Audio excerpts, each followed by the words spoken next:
So I don't know how the rest of you are really dealing with this whole COVID-19 thing happening right now.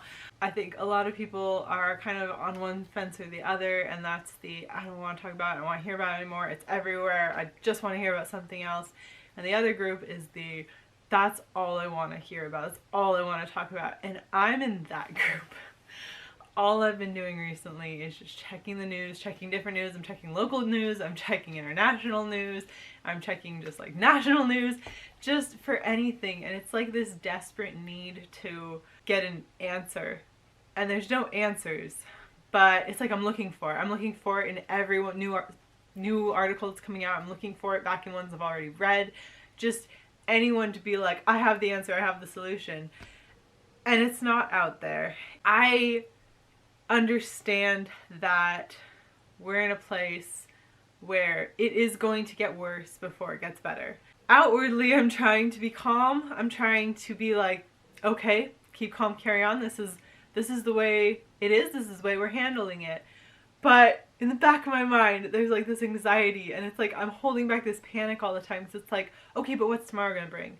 And what's tomorrow gonna bring? Without kind of giving away exactly where I live, just understand that I live where the initial outbreak in America happened. My county is the county that got hit first and hardest, and we're sort of still kind of the epicenter. Everything's kind of happening here in my county where I live, like not that far away. So we're sort of taking things as they come, and some things have happened. I mean, they're doing self-quarantine. A lot of measures have been taken to try and keep even people in grocery stores down under 50 people in an area. But like, I don't have the kind of job that will close. I don't have the kind of job that you can do from home. I work in a veterinary clinic. People's pets are still getting sick. Like, there's not a lot I could do from home, and there's not a lot of reason to close right now. And part of it is just like, you know, you can follow all the rules and still not be playing the game right. Oh, here's Zuko. Zuko will say hi. Little kitty, look at his toes. All right. You know, when they said, hey, you need to be washing your hands more frequently, I'm like, I got that. I can wash my hands more frequently. Hand sanitizer, no problem. You need to stay further away from people. Okay, there are some things I can change even at work. Like normally I would kind of go and help out really close face with people in the clinic, and now I sort of let them take care of something while I stand back and just write down and then pass on. And we're kind of keeping people so that, you know, one client's not passing another as much as possible and stuff like that. You know, cleaning. I mean, I work in a veterinary clinic. We're washing our hands constantly. We're constantly cleaning, but we're just sort of stepping it up. It's like, it feels like we're doing enough because we're following all of the current guidelines, but it also feels like we're not doing enough. Like, I'm not self-quarantining. I mean, I'm just coming home after work, but I have to go out and I'm interacting with lots of people. And the thing is, I stopped and thought about it. It's like everything is happening too late. Like every response is too late. Every new set of instructions is too late. And that's what, it's gonna get worse before it gets better, because I stopped and thought about it. This is actually my like Tuesday morning existential crisis in the shower. My husband works in a retail position right now, like in between his park ranger positions, he works as in a retail store. And they had like their big spring sale, and because this kind of happened at the same time as that sale, they were flooded. They said they made more money than pretty much ever before, but there were hundreds of people in the store. And all of the stores got that. Like before they kind of cracked down, hundreds of people were gathered together, panicking and rushing. There's no way the employees weren't exposed to COVID-19 during that time. There's no way. There's no way my husband and I haven't at some point here been exposed. And especially like when they first were coming out and they were like, hey, COVID-19 could have been in the area. And at the time they said 6 weeks, and I was like, 6 weeks ago. And at that time I thought back, precisely 6 weeks ago was when this terrible flu was going around this area. And I felt just crappy. I had no energy. I felt terrible. I had a cough. And I had a low-grade fever, but it was low enough. It was like 99.1, you know, like it's very low, but like a little high for me. And I went to work because one of my coworkers was out with the flu, and another coworker wasn't feeling well. Like we were all feeling crappy. We could have already had this. Like I could have had this before we even knew it was in the United States, or before we knew it was more than one person in the United States at that time, I think. And it's just like, there's no chance that we haven't already spread it everywhere. And like what they're finding out in Italy is that like it's so late now as the symptoms start to come up, because they come up so delayed. This is such a weird, like this is the reason it's been so difficult, it sounds like, is because the symptoms show up so far after your exposure. You don't even know how to trace back. You don't know when the exposure happened, because who knows what happened to you 2 weeks ago. I can't remember all the places I was 2 weeks ago. Like even with my phone to like track where I'm going, I can't tell you exactly who I ran into, who I talked with. Like that would be a huge undertaking. And who knows if it was 2 weeks ago. It could have been yesterday. Some people are showing symptoms sooner, and it's like, what can you really do at this point? And at the same time, yes, the people who can quarantine, like it's so good. Like people working from home. And you know what? Weird extra benefits is that there's so few greenhouse emissions right now that the greenhouse gases are kind of clearing up, and like, yay, climate change got a point on the board, but like this is temporary.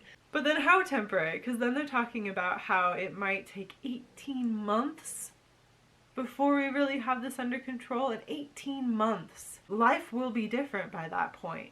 It's kind of weird because it's like this bizarre uncertainty, like things aren't going to be normal. And they may never go back to normal. And so what's the new normal look like? And nobody has answers.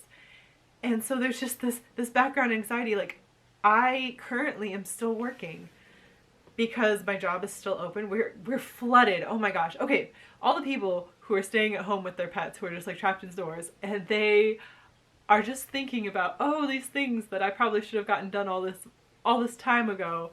And so they decide they need to come in now. Like, don't do that. If you can put it off. Like, there are plenty of emergencies. We're having plenty of emergencies, plenty of injured pets, plenty of sick pets. If you don't need to go to your vet, just stay home. Like, that's also part of responsible self-quarantining, you know? Like, not going to the vet when you don't need to, because the less we need to see patients, the better too. Like, stay home if you can. I know we're like, it's like this underreacting, overreacting thing. Like, feels like we're overreacting. Probably we already underreacted. So now, should we overreact to make up for the underreaction? Or does it even matter and we should continue to underreact? You know, like, nobody's got any good answers for this. And it's frustrating. And so I just keep scrolling the news trying to figure out what's going on. Work could close tomorrow. Apparently they're discussing right now at the time of making this video, which I didn't even post a video yesterday. I didn't know what to say, what to do. Like, I didn't feel up for it. But then like, all I want to do is talk about COVID-19 and like discuss COVID-19 and be scared, like, or not be scared, be prepared. But basically they're deciding whether or not we're going to be doing shelter in place like San Francisco is currently doing. I think San Francisco is the only one right now. But then when I looked up, like, what does shelter in place mean? What does that mean?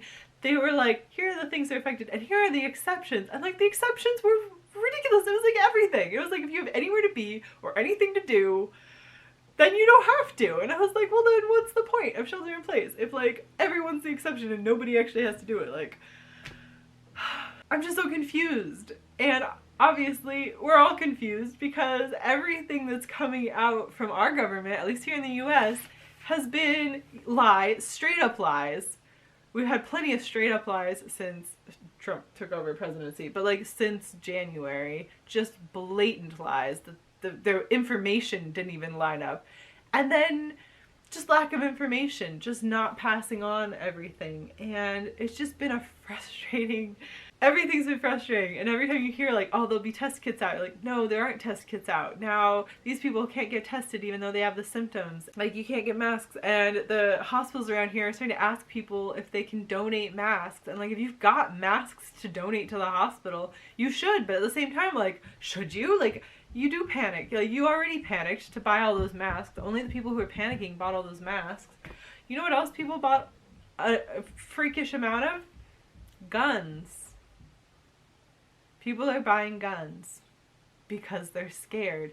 But the thing is, I'm now, knowing people are buying guns, scared. I'm scared to go to the grocery store. I'm not really scared of COVID-19. I'm not an at-risk person. I don't want to spread it. I feel like I already probably spread it to who knows how many thousand people I would have ran into since January. Like, I could have easily spread it. And I have no idea because I have no symptoms.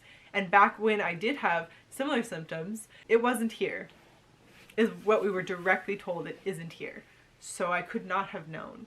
But yeah, I'm scared of the people who are scared.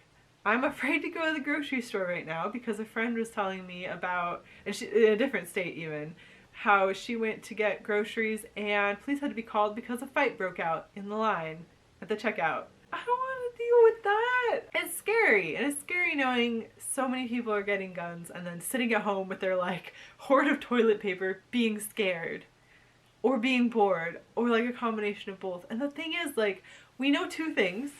The supply lines have not been interrupted and the factories have not been stopped. There's no problem with the supply for any essentials. None. Some of the hospital equipment is it's just been overbought, it's just been overused. But like toilet paper, what else? Bread, peanut butter, anything that's like essentials, they're still getting made at the same rate they always were. They're just getting bought at a freakishly quick pace. People are just buying them like crazy. So I'm trying not to go to the grocery store. Like, we are stocked. And it's just kind of like the way I was raised. I don't know. I grew up in a place where it snows. So there are times when it's not really realistic to go to the grocery store. Like, I've lived in remote areas before. So I just kind of always lived my life like having stuff. Like, if you buy some cans, you buy a few extra cans. Like, things that are shelf stable, you just buy a few extra. You just have them. We just have a big bag of rice all the time. We have plenty of pancake mix, you know, like things like that. Like, if I know it's not gonna go bad, I've always bought larger quantities just because that's how I think. Like, that's just how I've always lived my life. So we have like plenty of medicine. We buy medicine and then save it and keep it. Like, we're prepared, we're ready, just generally, just because that's how I was brought up, is you just have things in case. And like, yeah, most of our favorite things we don't have anymore. Well, like, I'm making bread because the bread was sold out when we ran out of bread, because normally I just go buy bread at the end of the week because we both make sandwiches for lunch. Well, I forgot that I didn't have another loaf in the freezer, and then all the bread was gone. So I just made bread. It was a little dense. I'm gonna try again. I'm not good at wheat. I'm fine with white bread. I can make white bread, but I tried to make wheat bread because I had some wheat flour and I thought that'd be fun. It's a little dense. I gotta tweak that a bit. I don't know. It was a little dense. I'm not afraid we're gonna run out of things, but I am afraid to like go and get bread or like yogurt. We ran out of yogurt. We have other things to eat. We don't have to eat yogurt. We're going to eat the other things that we have just because we have them, but yeah, I'm a little afraid. I'm a little afraid about how long this is going to last and how long I'm going to feel afraid to go to the grocery store. Like, I'm going to try next week. I'm going to try and give it a week, and then I'm going to try to go and just get things. Like, we're not going to be out of toilet paper, but we were planning on getting a Costco roll when our last Costco roll ran out. Just like normal, every couple months we get a new big Costco thing. We had our Costco run about 2 weeks ago. Costco's out of toilet paper. So we're not out yet, but we would normally have bought some now. And now we don't have that. So it is kind of like, y'all are throwing off my normal schedule by hoarding toilet paper. Thanks. Actually, one of the things I did to like make myself feel better is I got some seeds and I planted some vegetables. And you know what? In like 2 to 3 months, I will have enough vegetables for a tiny little salad. And I'll feel very good about that. And you know what? If we are living off of cup noodles up until that point, it's going to be very nice to have a little salad. I planted some spinach, which I've never grown before, so hopefully that works out. I planted some peas, which grew really nicely last year. I planted green beans, which should be fun. Planted 2 different kinds of tomatoes. And I have some basil and my oregano is just growing really well from last year. And some basil. And I thought, that seems really nice. So I'm gonna have a little salad in the summertime. Yeah, I mean, it sucks that things are getting canceled. Like, my friend was gonna come up and visit up here and they're canceling that, which they can't possibly come now. Like, I'm living at the epicenter. Like, they might not be able to get back. Who knows? We're about to shelter in place, maybe, maybe not. Like, I do not know today if for sure I'm going to work tomorrow. I'm planning on it, but I don't know. My parents were going to go to New York to see Hamilton on Broadway. They had to cancel that trip. How much does that suck? whatever thing you canceled. My parents had tickets to Hamilton on Broadway, once in a lifetime opportunity. And they can't go now.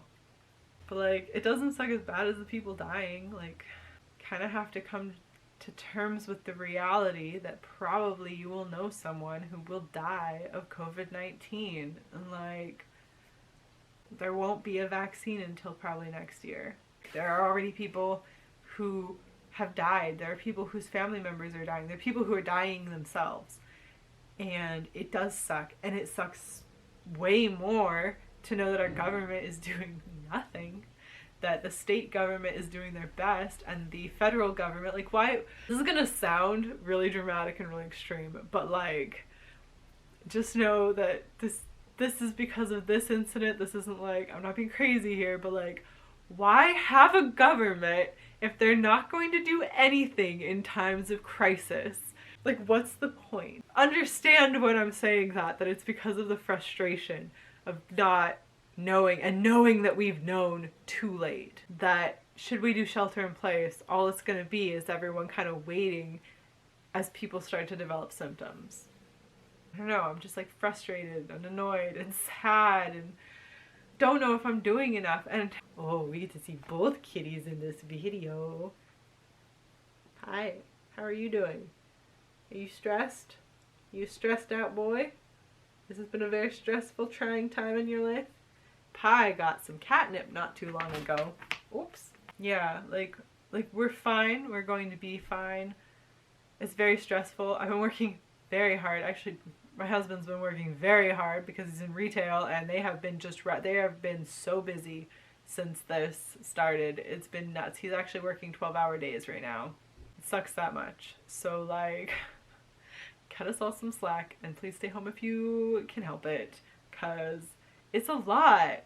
It's a lot to deal with that kind of pressure, and then also having to deal with having to work normally, work harder because people are still coming in like crazy, and it's like we're trying to be safer, and it's hard to do when y'all are crazy and coming in at an alarming pace. And also kind of having FOMO. I'm a little jealous of all the people staying home with extra time to write right now and extra time to read. Like, if I were staying home, I know some of you are like, I'm so bored. Like, you know what? If I were staying home, I have so many things to read. I have so many video games to play. I have so many movies I want to watch. I have so many novels to write. Like, I would be getting shit done in that department. I'd be having a grand old time. I have so many things to occupy me staying at home. Like, bring it on.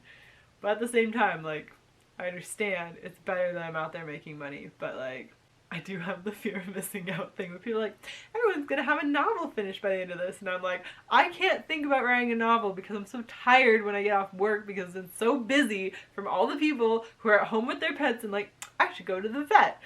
Stop it! Actually, there's just been a lot of like injuries and accidents and things, and like, I get it, like I get it.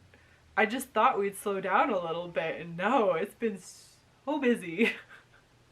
All these people who wouldn't normally bring their pets in because they'd normally be working are like, yep, we're coming in, no problem. I don't know. I want to talk about it. I want to keep talking about it. I want to sit here and just keep talking about it until I feel better. But I'm not going to feel better. This video could be 2 years long and I won't feel better because there's still no news. Like, I keep checking my phone for my alerts to see. Right now, I'll check right now. I'm going to check the news.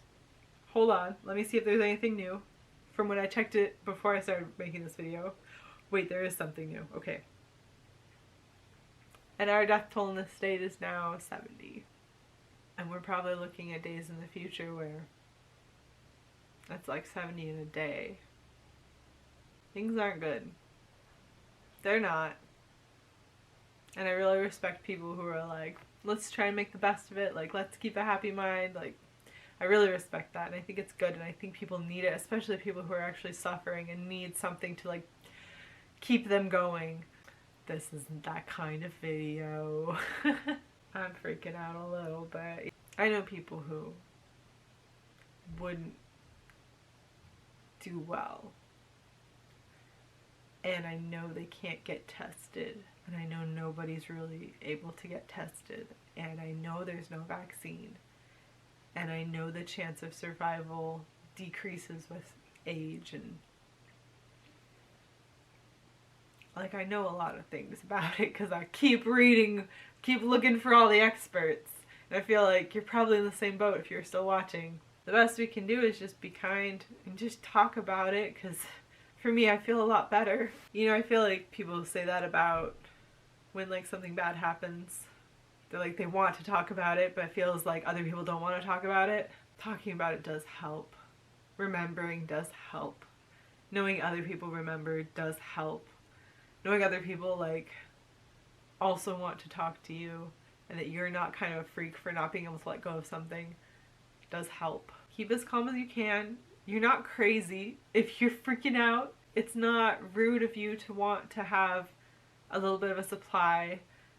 And that, you know, if you can't stay home because you're like me and you can't, your job's still going, like, no, there's people who are jealous of that. Work hard. Like, we're gonna, one day at a time. And we gotta keep being like one day at a time. And that's gotta be okay for everyone, to just take it one step at a time. Like, we're not all the experts, and the experts don't have any answers, and so we're just gonna keep doing our best. Keep washing our hands, keep following instructions. I'm sure I've touched my face a million. That's the one thing I cannot seem to do. I am trying to follow all the rules, and I keep touching my face. If you have tips, I don't know what to do. I can't stop. But I'm washing my hands constantly, so like, what's getting up there? Probably so much. I don't know. I'm at home. I can touch my face all I want. Everything in my house is clean right now. Good luck to all of us. And I'm going to end it here. I'll talk to you again soon. Bye.